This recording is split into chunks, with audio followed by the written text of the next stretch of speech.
ممكن ربي مساكين سبرك ربي هكاو آيات وآنا بريد وان كنيارة مديفس أكنوا إيقن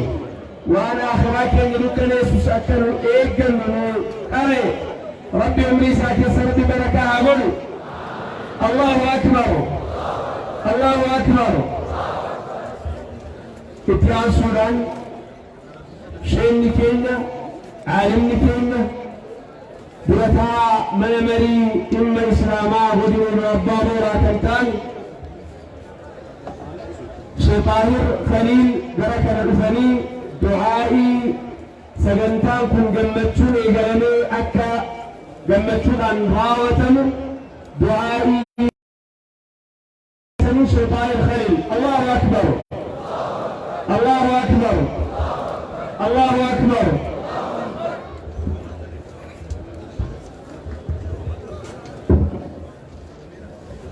الحمد لله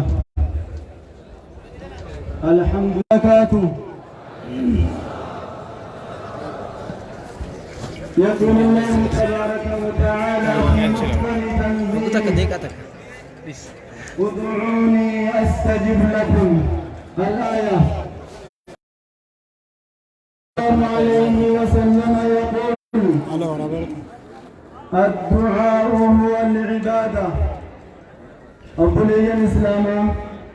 أبولي الرب بكة نكتي ولكن قبل فدي ساتين أيما ساتين دندكي ساتين اللهم أصلح لنا ديننا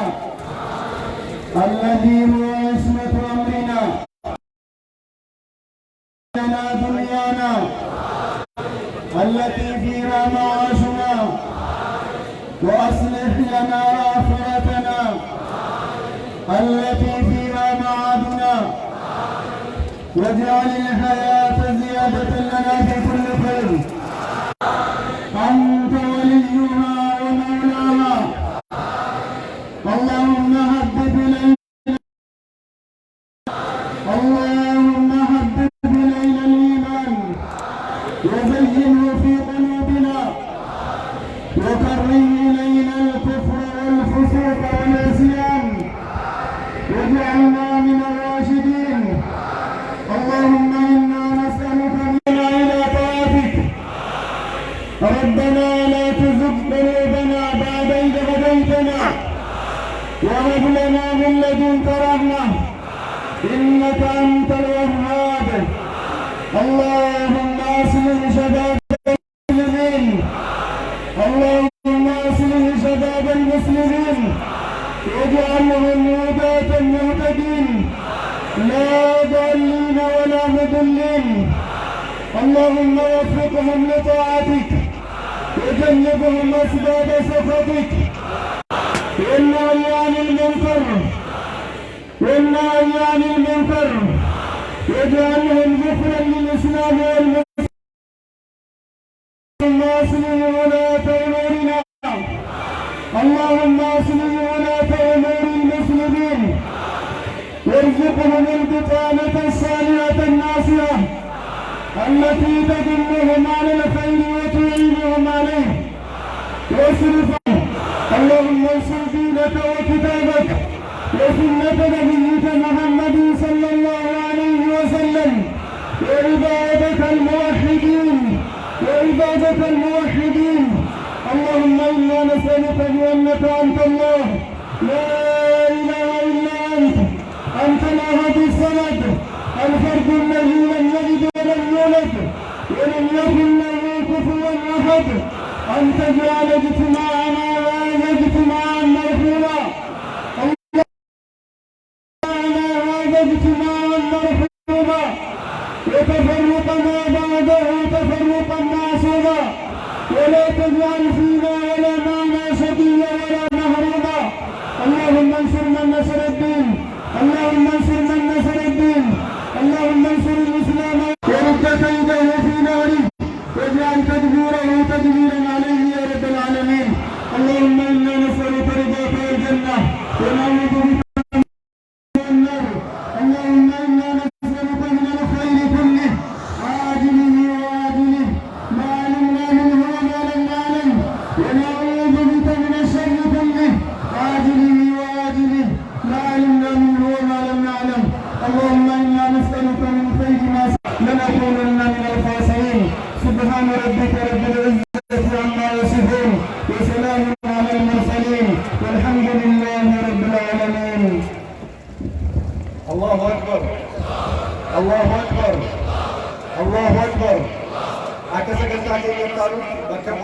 مجلس عالمي عارفني بكبوت في مجلس مقالة مكتوب نقول بالفطور نتسيرنيو تسمتك أنا سنتبه بلشيسة فرينة إنه أبا موران وبين دالكات شوية فرينة جدو ترقبوا الله أكبر الله أكبر الله أكبر اتقاف طبعا واجرة بارتي مرالنا كنتان أبنوسيسا لميسا الله أكبر الله أكبر الله أكبر مقالا كينيا كما جمتو قالتمتو مقالا متو كنتيبا وتذاكر عبد الرحمن قدو كينيا ترقموا الله أكبر سنبرو ندركي كانت معنيجو الله أكبر الله أكبر الله أكبر مجلسي كيسن نموتكو قمرية كمل دين أبتبتن نجين نبي أبتبتن لسوما بوجتن نجين بوجتن نموتكو بدو كنان بكسرين منيرا الله أكبر مجلس أمدقلس مجلس حكومة بيان ودو كيسن تيالا جبت الله أكبر الله أكبر الله أكبر إيبنا براتي بريزدانتين برمالكين أوروميا أنتو بكتير فني إدارة كذا وتنبرمان الله أكبر الله أكبر شامين إبو بكتير فرفن الله أكبر كريسا بركنا رفن الله أكبر أستاذ كامل الله أكبر يوم التلفات وأبعد نفر إليك الله أكبر الله أكبر مجلس إدارة كل مجلس حكومة إسلام إدارة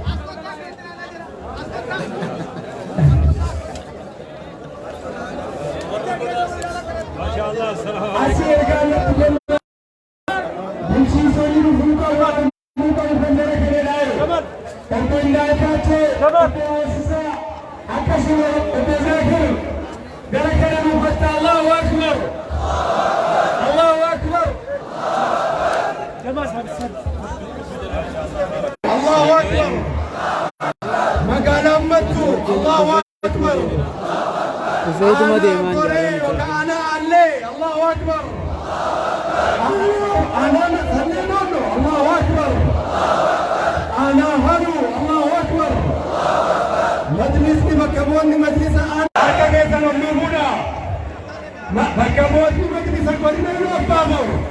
الله أكبر الله أكبر الله أكبر مسلم كورينا يوفامو أنا كيف نمرنا الله أكبر الله أكبر الله أكبر مجلس لكم كلام كنانيوت مكبون لكم كنانيوت الله أكبر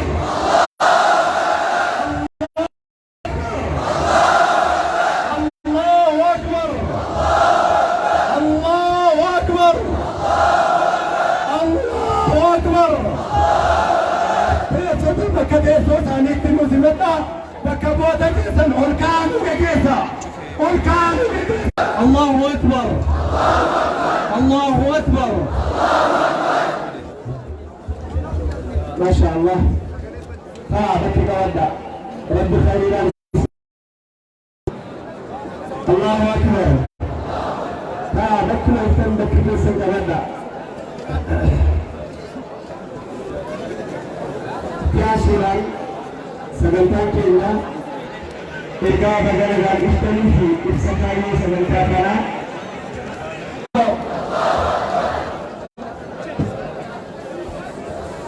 سجل بكم يتملك قبل بارك الله ورنا نسيز زفتم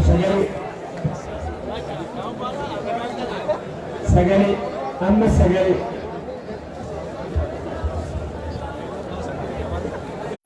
الحمد لله المحمود والأعماله من الأسماء الحسنى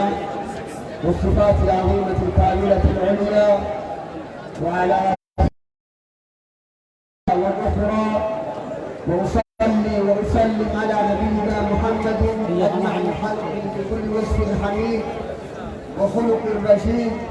وقول سديد وعلى آله وأصحابه من جميع العبيد. أما بعد مستمعي الكرام، أكما كذا كبجمو شيخ أمين إدرو اتقافتما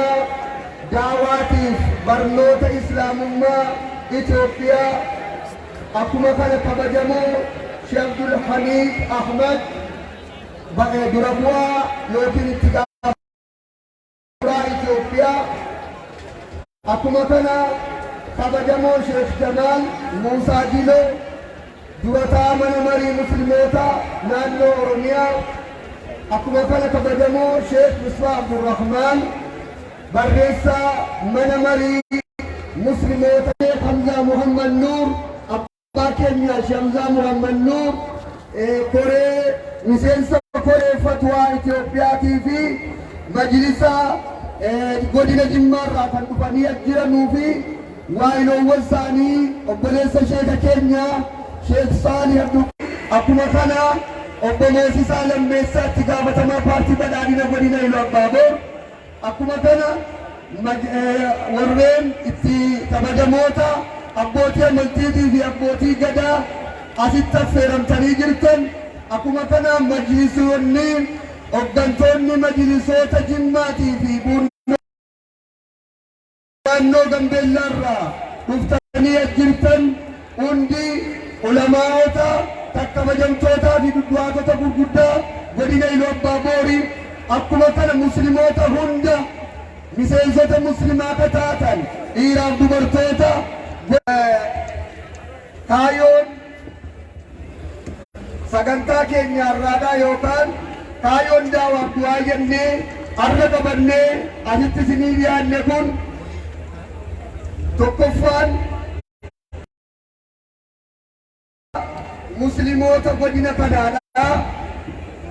tokkummaa isaadhaa ibsuudhaaf ummanni kun tokko. Majlisni amma jiru kun mana musliimoota nama laa ilaaha illallah muhammadun rasulullah jedhe hundaati. Majlis akka durii garee tokko qabatee gareen akkas jedhamu baduu qaba jedhuu miti. Akka ta'e isa kana ummanni hawaasni godina Iluu Abbaa Boor kana akka hubatuuf sagantaa kana qopheessuu ta'a. Akkuma kana tokkummaan hawaasa muslimaadhaa barbaachisaadhaa fi ittillee kan waamnu ta'uu keenya Islaamnaanis immoo waajiba godhee dirqama godhee akka ummanni muslimaa waamicha isaa dabarsee akka jiru ummata keenyatti irra deebinee ibsuu ta'a. Akkuma kana musliimoonni godina Iluu Abbaa Boor kan amma jiru kun harki dhibbarraa 90 yookaan 95 kan ibsinu ta'uudhaaf kaayoon kun illee kan qophaa'e. Ummanni muslima godina Iluu Abbaa Boor harka dhibbarraa 90 yookiin sanaa ol kan ta'u majlisa kanatti gammadee majlisa yeroo ammaa kanatti deebiinsaa akka yeroo dheeraadhaa kan deebi'eef. Akkuma kana immoo yeroo ammaa labsiidhaan hundaa'e godina Iluu Abbaa Boor suufiyyaa warra jedhamanuun suufiyyaa dhugaatiin lolas kan hin qabne addaan ba'iinsa dubbatamuu danda'u kan hin qabne ta'uusaa ummanni kunis beekee qaamni mootummaas irra jiru federaalarraa amma naannootti kan jiran akka hubatan gochuu irratti xiyyeeffata jechuudha. Maaliif musliimoonni tokko ergii jenne lama sadiin jenne nuti. Suufiyyoonni dhugaa suufee ummanni keenya baree suufiyyaa salafiyyaa adda wal qooduu akka hin qabne wallaalaa keenya immoo ofitti qabnee barsiifachuu akka qabnu warra hubannoo hin qabne illee hubachiisuu akka qabnu kan ibsu ta'a sagantaan kun. Akkuma kana yeroo tokko majlisa kana bira dhaabbachuu qabanu yeddu seentummaadhaan waan barbaade hojjetu jechuudhaan ummata majlisa godina kanaati beekamtii dhowwachuu barbaaduudhaan nam tokko jechuudha hundaa miti. Nam tokko godinarraas ta'e aanaa keessattis bifa kanaan nama muslima diiguu barbaadu ofitti qabuudhaan nama majlisa kanarraa akka of dhaabu سكن اليوم من نتين سكني تقول لك إنسى توفي سكن تاكل كنا بالله قبائل أشوفا إني أكو مثلا نتو مرادا هذا وان تكون أبرسيزو برباني وانا سيدو بايين برمني مجلس نمودنا كنا نياتا سنكوبيسيني رمضة كنا دقاتي سنكوبيسيني إتسي مميرا أمان نمودنا كنا قوتون إسلمنا كيسان يجيشرة باو بمدلو نياتا كيسان وانا رغتا نياتني وانا مدلو ستاني أدوس ستاني أمان مسلم مدينة لبابا وتوكو توكما جالتا مجلس ساجالتا أمانتا ساجالتا جتني جدني أكدياتي كنا بيتشاب التدفن وتوني أني تكو دباتي تكو بطاين اتمو إمامي وتوجرو إدان نمني لما كنجر بيكي أدود مكانا لفظ نمتينيا نياتا دباتي نفسنا درو تكما كينيا إنساني أكمن تاكينيا جالن أكمن جلسة كينيا فدرال الراكاسي أومي الرور رجلن ودين الرامنا أما آدم مغندار رجلن ولين جر جتو إفسچو ناف sagantaa nyaataa dhugaatii tokko malee asittuu manni keenya beekamee argame waan dur hin jirre argisiisuu kan irratti xiyyeeffata. Egaa kan milkii kan gammachuu kan hunda keenyaaf gammachuu rabbi nuuf taasisu galatooma. Assalaamu alaykum wa rahmatullahi wa barakaatuh. Allahu akbar.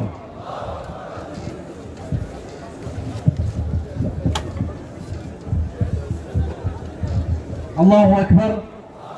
الله أكبر الله أكبر إجازة قلتاك سنفرة الله أكبر.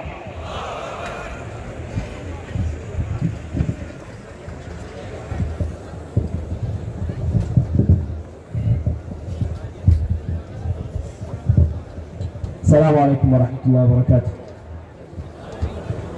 حواسة كينيا أدو بندمتني أرسلن تاكين بفقم تشيساتين أكون الراغن أما وني أسيت تسمك إيسولين وان أما ما تمني مريكينيا قولنا كان كيستك أبتجو قبابنا انتعجو كان فقمتوني مجلسا قولنا بس جرتان مرة ما أفتقشني حال مكانم بورا ولجلا مرافق النراف بايني حواسا مسلمة قولنا الوبابور أكا داتا بركو كل سجل سجلت persentii 50 ture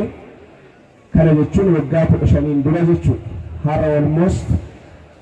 sensasii muraasa jiruun naannoo persentii 56tti akka usiqadha jechuudha. Baay'ina hawaasa muslimaa persentii 56 yeroo ammaadha baay'ina godina kana keessaa qabnu masjida Jumaa masjida 540 مسجد جمعي مسجد كما تكوف إبا سليف إبا سلي إدامة مسجدة كما تكوف إبا جهار إبا سديت إبجات مسلي باينا علمي تقولنا كان قبطاني كراسا جراني بدوني أكسما مدرسة قرآن إبا لما فشنتنا مدرسة عمياء كان كاركولامي غرارات وفقه حديث أكسمس درسين مراسني صدركاجو لإبتدائي والمدالو كانت تكلموا دائما مدرسة البسديل بمجاه كمنا مركز حفظي ودينا كان كنسا مركز لما كمنا جتو حالة إجازة أسا مجلس كينيا إلى الجيش مجلس نهاران أما هم مجلس سما إسا حالة يجين حاجة صدرك آنا برغبت صدرك آنا سجلتني سدت بورتوت صدرك ودينات بورتوت فدان بورتوت صدرك آنا سجلتني سدت أكسو داعي صدركا godinaatti nuti muudmee bakka garagaraatti hojiidhaaf bobbaasu nama 11 daa'ii sadarkaa aanaa 98 manaajara waajjiraatti kan qacaramee mindaadhaan hojjetu yookaan guddaa asfatsaanii handiso abbaa herregaa 11 sagantaa guddaa isteediyeemii kanatti taasisnedha. Kolleejii Islaamaa amma ijaarsarra jiru baanaroonni fuuldura kanatti maxxansaman dikooreeshinii isteejii utuu hin ta'in data وانا نمس لي كانوا كان كانوا دندو حواس كين سنه سريت الى نلسن يا سراس وان غبابا سيجا توك galii walii galaa ummanni keenya masjiida kolleejii guddicha godina kanatti karoorfan Finfinnee irraa karaa koree Finfinneetti hundeeffamee fi namoota harka isaaniitiin karaa garaagaraatti argameen arjoomni miliyoona 7,800,939 tuqaa 99 hawaasa godina Iluu Abbaa Boorii fi naannoo isii irraa sagantaa qopheessine sana dabalatee qarshiin sassaabame miliyoona 5,355,456 saantima 13 galii garaagaraa qarshii 76,850 ida'ama galii haga ammaatti miliyoona 11,474,631 saantima 60 haftee yeroo ammaa aaraa isaa yookaan ruufii isaa uffisuudhaaf qarshii miliyoona 1,114 saantima 52 yeroo ammaa akkaawuntii Iluu Baaboor Islaamic College irratti argama. Iluu Baaboor Islaamic College kana faayinaalaayiz goonee hojii eegalchiisuuf finishiingii isaatiif fonnoowwan garaagaraa dabalatee baasii kana booda tentaatiivli akka yaadaatti naannoo miliyoona 3 baasiin waliigalaa amma irra jirru ijaarsaaf qarshii miliyoona 2,90,100 hojii gaggeessuu sagantoowwan akkanaa dabalatee qarshii miliyoona 1,392,489 haftee yeroo ammaa qabnu 97,252 kan ta'u ijaarsa yeroo jennu maal ijaarree gamoon fuudhamne yoo gaaffiin jedhu kan Iluu Baaboor gaafa waxabajjii 26 bara 2012 kan hundeeffame sun sadarkaa aanaatti gadi bu'eera. Ciminoonni gurguddoon sochii majlisaa keessaa tokko ijaarama caasaa majlisaa sadarkaa aanaan hunda gammashanni keenya bakka dura bu'aan keenya jedhan qodanii isa tokko malee kutaadhaan qooqaan ilaalchaan wal qooduudhaan alatti ijaarsi kun raawwatameera. Garaagarummaa gidduu musliimaa dhiphisuuf aalimoota aanaa garaagaraa irratti qubsiisuu bal'inaan waan hojjetamee fi ciminootara leenjii adda addaatti akka cimu taasisuu fi kaarikulamaayis gochuun itti adeemameera. Rakkoowwan nun qunnaman akka majlisaatti sochii goonu kana hunda akka immoo akka yaadamutti hin ceene waan godhantu jira. Tokko majlisni ilaalcha inni jiru irraa gara dhaabbata amantaa ta'utti seera biyyattiitiin mirkanaa'ee beekamtii akka argatu ta'us sadarkaa godina Iluu Abbaa Boorii kan hin kennamne ta'uun ni mul'ata. Ijaarsa kanaaf majlisa kanaaf beekamtiin gahaa kennamuu dhabuu ni mul'ata. Qaamolee garaagarummaa hawaasaa barbaadan waliin adeemuu fi majlisa seera qabeessa qaamoleen seeraan alaa chaappaa hojjetatanii socho'an ergama majlisa duraanii kan biyya diiguu kan sirnoowwan darbanii wajjin harka wal hidhatan hawaasa keenya ammas burjaajessuu godina kana keessatti bal'inaan kan mul'atu yoo ta'u sochii gooneera hin ta'e. Waajjira pirezidaantii mootummaa naannoo Oromiyaatti xalayaan nu barraa'ee jira. Waajjira bulchiinsa naannoo Oromiyaatti kan barraa'ee jira. Waajjira mana maree waliigalaa Oromiyaatti kan barraa'ee jira. Kanumarra darbamee sochiin seeraan alaa jiraachuusaa arginee rakkoo barattoota musliimaa tasgabbii amantaa isaanii qabatanii gahee biyyaaf akka of hin qopheessineef siyaasa dhuunfaatiin sochiin manneen barnootaa irratti godhamu jiraachuu manneen barnootaa irraa jilbaaba yuunifoormii mana barumsaa sanaa fakkaatu isiifatanillee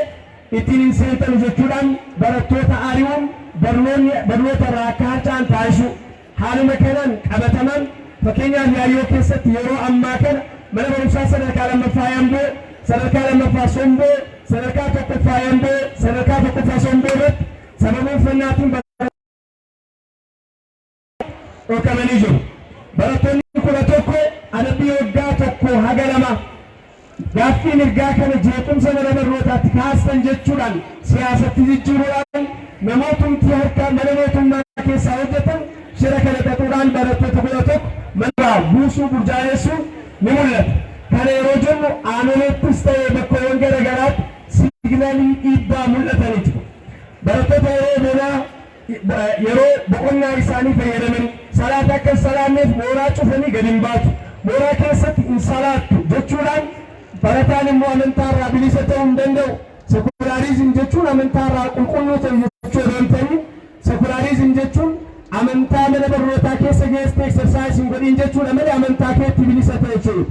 Garuu maqaa sekularizimiitiin ulaa cufanii gadiin baatan yeroo boqonnaa mooraattiin sagaddan jechuun jibbaa namootiin barsiisonni tokko dhuunfaadhaan qaban rakkoo manneen barnootaa godina kanaa ta'anii argamaa jiru. Rakkoowwan biraan mudatan keessaa lafa awwaalchaa bakka awwaalchaa hawaasa seera biratti kabajamu akka qabu beekama. Seerri biyyaas kanuma ka'a. Haa ta'u kana darbee biyya kanatti sadarkaa godina hanga aanaatti daangaan lafa awwaalaa sarbamu. Sana darbinee dhimmoota dhuunfaatiin namoota dhuunfaatiin daangaan qabamee daangaa kana mana murtiitti illee ol naqee wal danda'u hawaasni keenyas ni beeka nutis ni beeka. Haa ta'u garuu yeroo rakkoon garaagaraa argame rakkoowwan kana furuu caalaa gara siyaasaatti jijjiiruun hawaasa burjaajessuuf sochiin godhamu jira. Kunis rakkoo nu mudatani. Hojjettoonni musliimaa shoora olaanaa bahuu danda'an sababoota garaagaraatiin bakka garaagaraatti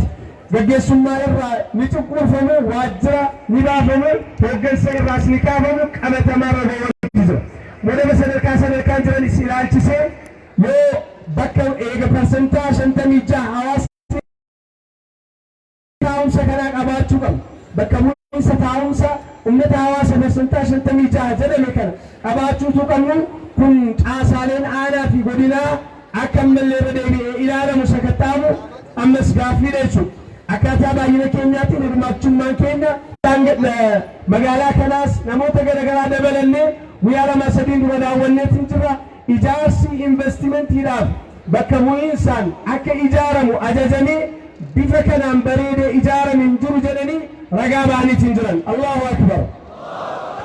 Haa ta'u malee bakka bu'iinsa ijaaru malee waggaa 4 dura bulchiisa magaalaa kanaa afurtuutti jiran. Lafa gamoo kaaree xiqqoo gaafannee kaaree 9,800 guunne gaafannee kanaa kantiibaa afurtu jijjiiran otoo deebiin argatiin. Haa ta'u garuu waadaan galamee manni bakka bu'iinsaa ijaaruu eegallee jirra. Ollaan keenya qabataman godina Jimmaa Rabbi ammaa itti haa dabaluu fi bulchiinsa isaanii hooggantoota isaanii umrii isaanii barakaa haa godhu. Majlisa godinaatiif kaaree kuma afur jiran wajjiniin guyyaa 3 waddaa ijaaraa fitaa isinii kenninanii bakka nuti gaafanne xalayaa nu kennaniitiin jiru hooggantoota bulchiisa amma jiran galateeffachuu barbaannaa akka lafa qabatus ni gaafanna. Allahu akbar. Furmaata kallattii gara fuulduraa dhumarratti maaltu ta'uu qaba wannoowwan amma jenne tokko furmaatni inni guddaan isa amantaan sabaanis kutaanis tooliin qoodiin. Lammaffaa gaaffii misoomaa gaafanne